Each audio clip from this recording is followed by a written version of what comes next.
Looking to be more productive and jump those hurdles of change and challenge easier? You've come to the right place. Welcome to Thrive in Life with your hosts, Zaheen Nanji. Welcome to the Thrive in Life show. I'm your host, Zaheen Nanji. This is episode 44. Today we're going to talk about mastering micro challenges to build resilience. And this episode has been brought to you by the Resilience Champion Academy, or in short, RCA.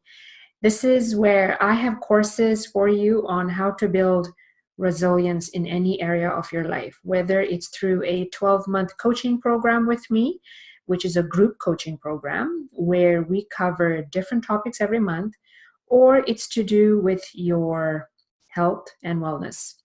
Check it out at resiliencechampion.com.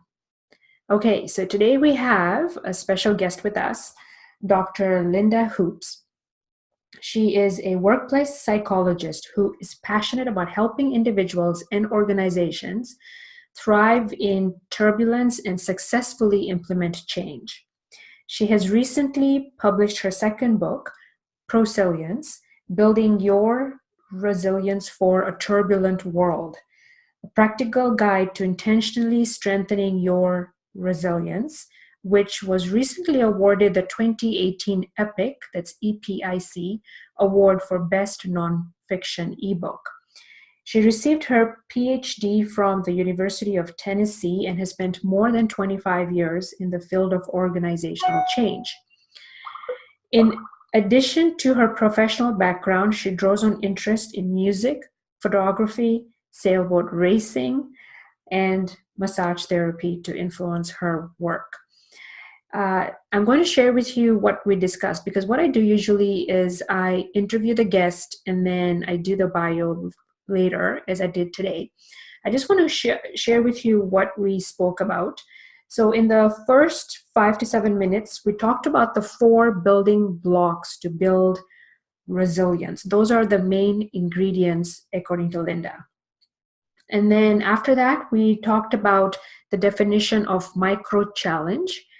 15 minutes into the interview, we talked about reframing why you need to use your muscles to be able to build that inner strength, and not like, muscles meaning body muscles, but up here. And then finally, she shared 2 strategies, which I thought were amazing, on how you can develop more resilience. So make sure you listen to the whole episode. It's only about 20 minutes or so, and I'm sure you'll get a lot out of it. So let's get started. Hey, Linda, welcome to the show. I so appreciate you taking the time to be on today. Thank you. I'm delighted to be here. All right. So we're all ready to talk about micro challenges and resilience, right? Yes, absolutely. Okay. So first of all, the first question is, what do you think are the main ingredients for building resilience?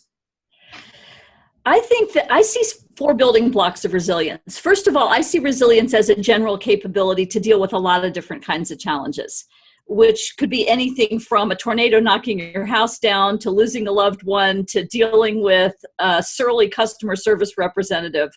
And so when I think about all the different things that are part of that, I have 4 building blocks. One is the ability to calm yourself, which is to get yourself past the point of feeling all stressed and disrupted and to be able to think about what you're going to do. The second thing is about choosing good strategies. So some challenges you can reframe as opportunities, but not all of them. Some challenges you can fix the situation. You can do something to make it better. Some challenges you just have to deal with and learn how to adapt to the situation. And so to me, the second building block of resilience is getting good at knowing which of those strategies to use in combination. Mm-hmm.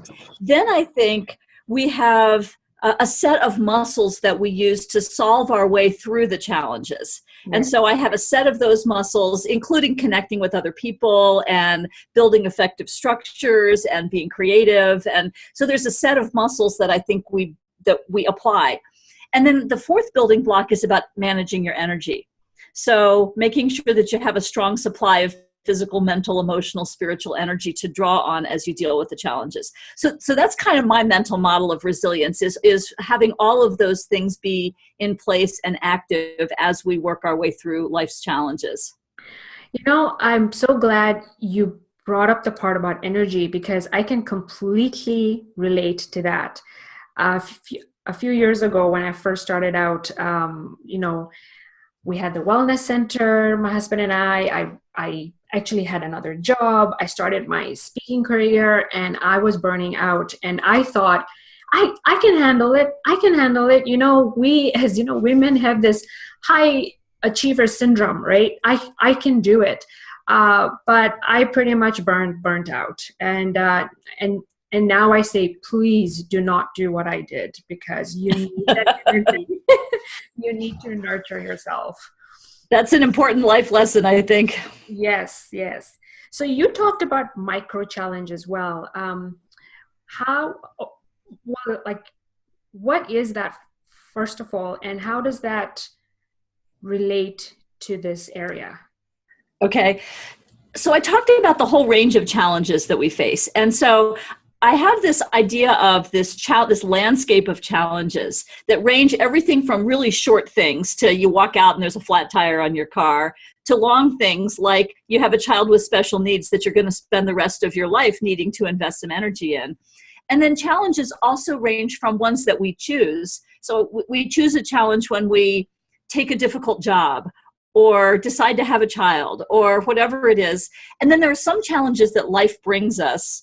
And then there are other challenges that other people create for us, either deliberately. I mean, there are bad people in the world, things like bullying and so on are challenges. And I think we use a lot of the same muscles to deal with the big, fat, hairy, awful challenges as we do with the little ones. And so to me, micro challenges are those challenges that are relatively bounded in time. They have a start and a finish, and we can sort of recognize when we've kind of gotten on the other side of them.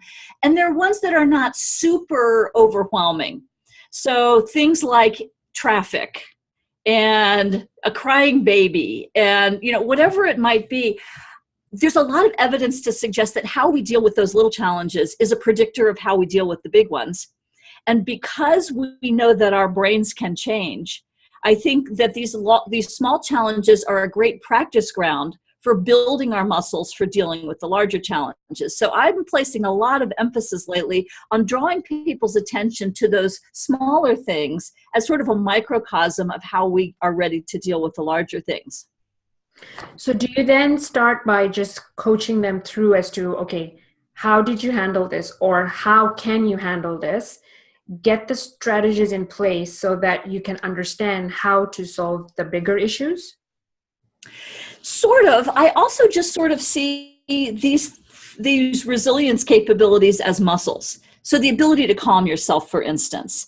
I know somebody who uses traffic every day as practice for calming themselves. And so without even overthinking it, it's like, okay, here's a challenge. Oh, instead of thinking of it as something to swear at, it's like, oh, resilience practice. So just as an example, I was traveling and got a call just as I was getting ready to head to my hotel from the hotel saying, we're sorry, we overbooked and we need to send you to another hotel. And so I said to myself, oh, great, resilience practice. So it gives me, it's a small challenge. I know I can handle it, but it can give me the self-awareness to think through how I'm handling it. Now, from a coaching standpoint, sure, you can do that too. You can sort of help people talk through and also process afterward. How did I handle that? What muscles did I use? What kinds of energy did it draw on? How did I restore my energy? So yeah, you can certainly analyze a challenge in terms of what you did. You can also just in the moment notice what you're doing and build that self-awareness about what's your style of dealing with challenges. That is so interesting. Good. All right. So what are some of the lessons we can learn as we deal with micro challenges? I think any of the things that we've talked about are lessons that we can learn. So for instance, I think we can learn self-awareness. So I can notice that every time I get challenged, I get a knot in my stomach. I forget to breathe. My shoulders are up around my ears. I can notice what kinds of things make me feel challenged. I can start to pay more attention to what the kinds of things are that feel draining to me. Right now, I'm working with something that many people are, which is parents who are getting older. Yes. And so I came home after spending some time with them and noticing their aging process, and it just threw me for an emotional loop. It just whacked me, and so I had to sit back and go, okay, maybe this is a little bit bigger than a micro challenge, but every big challenge gets made up of little ones. So dealing with aging parents it's a big thing, but it's also the moments of being with them in a setting where you're trying to help them think through what they're doing and so on. And so if you can see these bigger things as made up of a lot of micro challenges, one of the other things you can learn is to just be present to the moment and to not think about the 10 years before and the 10 years after and the history and what's coming, but it's like right now, what is the challenge? What am I feeling? What am I thinking? How do I collect myself? Is this something I can change or something that I need to adjust to or something that I can reframe as an opportunity? How do I apply these muscles? And so it's really just finding those small ways of becoming more skillful. I use the metaphor of muscles very consciously because I think that if you want to run a marathon or something like that, you don't train for it by running the marathon. You train for it by running, 10 minutes here and then 20 minutes and 30 minutes, and you build up your capability. And I think we do that with our resilience muscles as well. We don't learn to deal with the death of a loved one by practicing on having lots of loved ones die, we hope. We practice by those small moments of recognizing when we need to let go of something or recognizing when it's time to step up and try to change things. And so I think every one of these little challenges we face, and every time we can see something as, I'm doing this thing, we learn about how to deal with the bigger stuff. I can tell that you love to talk about this because you're just so passionate and you're just the tone of your voice and your hand, it's just amazing to see that. And I'm glad that I met you. I do love talking about that. And that we connected. And this is good. This is great. So I love the fact that you talked about reframe. Could you talk more about what that means to you? Sure. I think that many times we experience a challenge or a difficulty, and there are ways sometimes to take a different look at it. So I'll give you an example. I do a little bit of musical performing. I play in a little band that plays Irish music. And when I get up on stage, I get really nervous. And so I could let that stop me. And I could go, okay, I'm scared. I've got the butterflies. I'm not doing this. But I heard an interview with an actor where he talked about how even professional actors feel that, but they've learned to reinterpret it as adrenaline.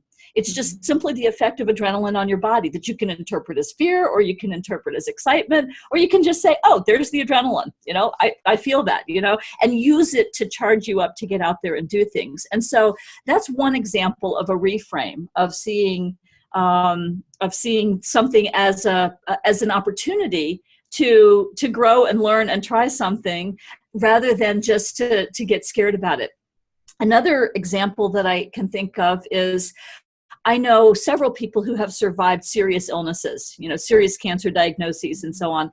And several of them have found ways to reframe that experience as an opportunity to help other people, to become closer to their families.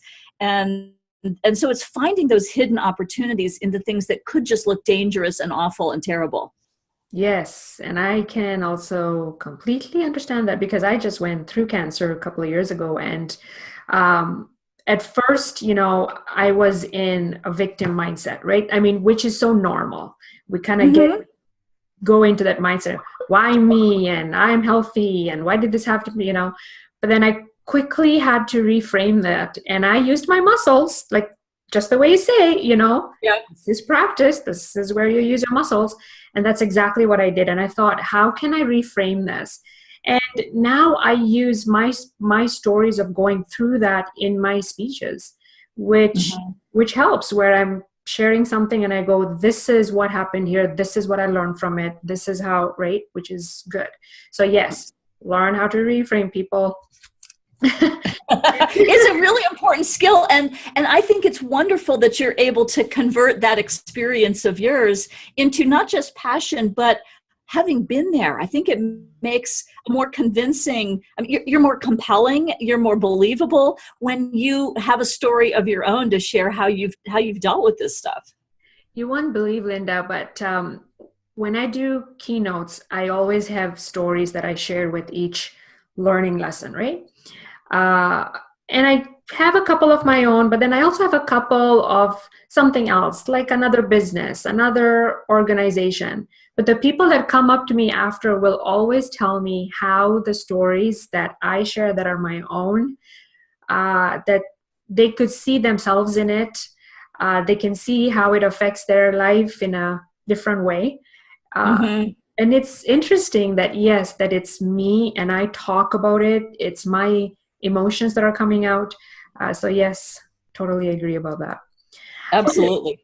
Now you have a book that you just released and it won an award, Epic Award. Tell me more about that. The book is called Prosilience, Building Your Resilience for a Turbulent World. So it's a word I made up around this idea that you can proactively and intentionally build your resilience capability. And so the idea, it basically lays out the building blocks that I talked about calming yourself and so on, talks about challenges, but it's really designed for kind of anybody who wants to create a greater ability to deal with challenges, whether it's somebody who's getting ready to go off to college or somebody who is getting ready for retirement, as well as dealing with workplace changes. And so I started working in this area of resilience about 25 years ago in the organizational change arena, thinking about how do we help people move through change.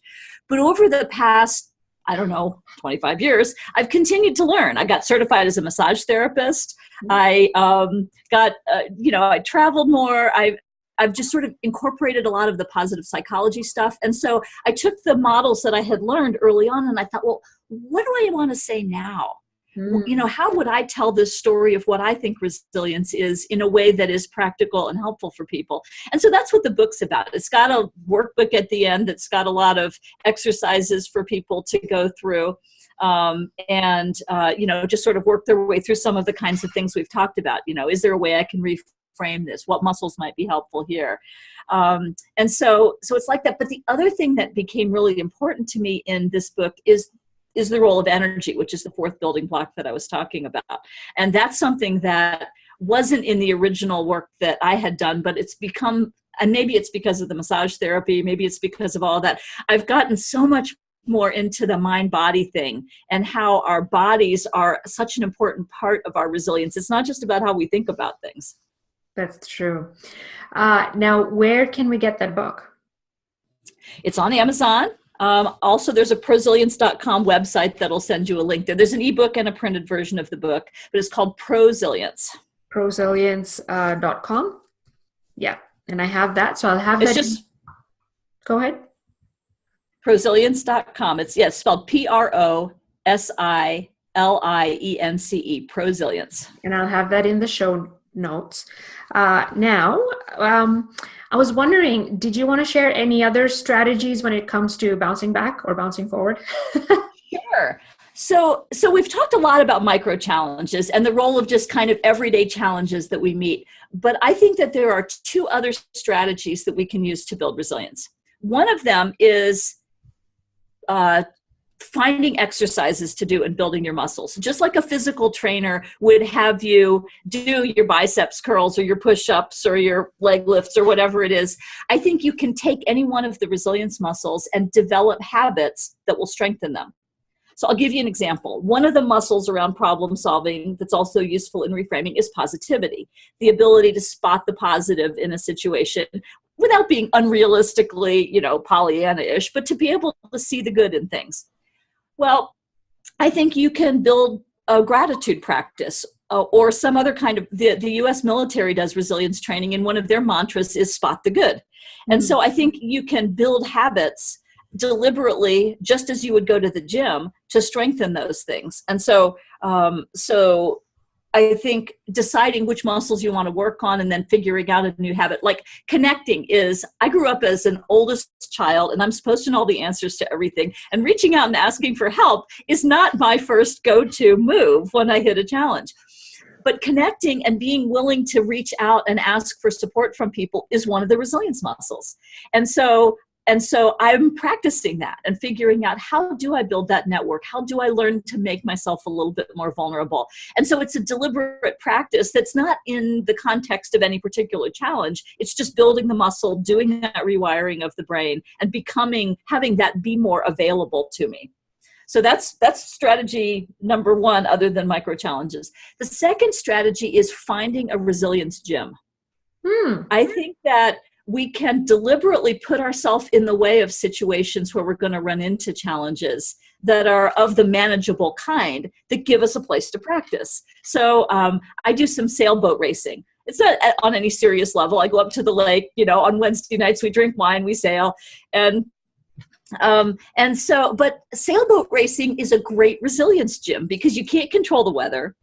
You can't control what the other boats are doing. There's always challenges and time pressures and things. And so it's a great place to encounter challenges. I've been involved in a photography group that every week has a photography challenge, and it makes me get out of my comfort zone and take pictures and try new techniques and so on. And it's another great resilience gym. So, and I think this is something that parents can do for their kids too. Yes. To help them recognize the importance of deliberately challenging themselves and helping create challenges that are in a manageable zone for kids, so they have the experience of strengthening those muscles by having something to push up against. Not only that, but to increase their confidence. Yes.